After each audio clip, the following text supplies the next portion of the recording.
Yes, sir. Let's leave aside Christianity and historical examples for a second. All night you guys have been grappling with issues like morality and, what is right, what is wrong, and meaning. But my question is simply, why are you so afraid of subjective moral reasoning?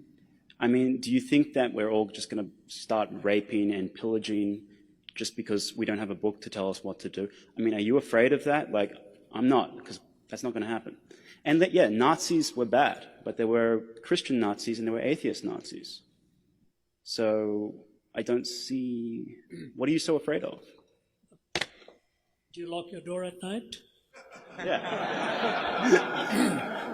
Sure.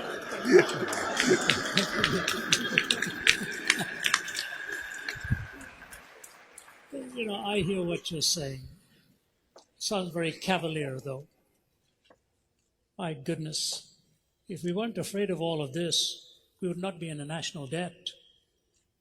The billions. China is secular. Sorry? China is secular. Sorry? China is secular. That's right. What does that mean? I mean, they're not raping and pillaging, and neither are we. Oh my, oh my, oh my, oh my, oh my. Have you read what happened during the Red Guards Rebellion? Have you read what happened during the Boxer Rebellion? Do you know who has killed more people in the 20th century than China and Russia? 60 million apiece? Wow. It makes the Holocaust seem tame. The 20th century became the bloodiest century in history. And the reason it became the bloodiest century in history, I can see, is you could just see the weapons of our warfare were piling up and there was no guiding principle to take us anywhere. Now, in a perfect world, yes, we don't need to be afraid.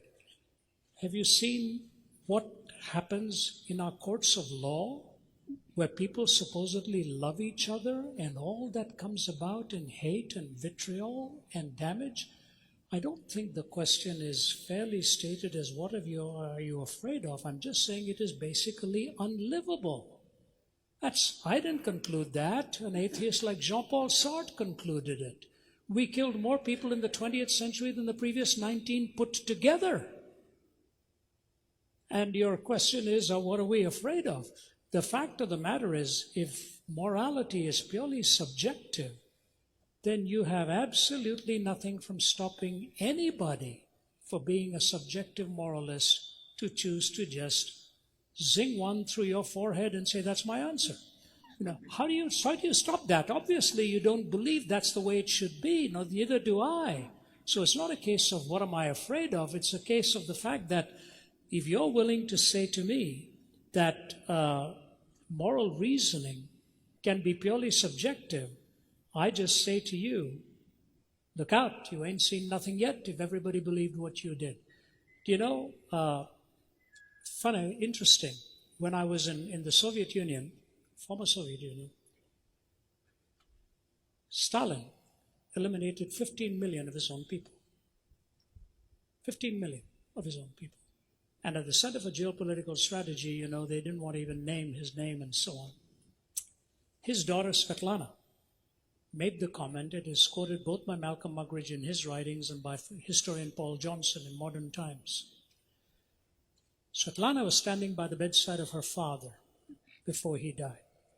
She said the last thing he did was clench his fist toward the heavens one more time, put his head back on the pillow, and he was gone. This is his daughter raising the question, whatever got into my father to have that kind of hatred and hostility? And when 15 million were killed of his own people, it is interesting that the faculty members and the general who chatted with me there, my wife will tell you, sat around the table with tears in his eyes when he watched what had been done to his own country by his own leadership.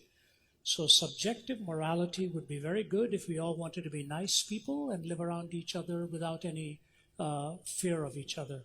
But the reason you lock your doors, and the reason we have our police, and the reason we have our military, and the reason we have our law courts is because when subjective morality becomes totally subjectivized, this is what happens in society.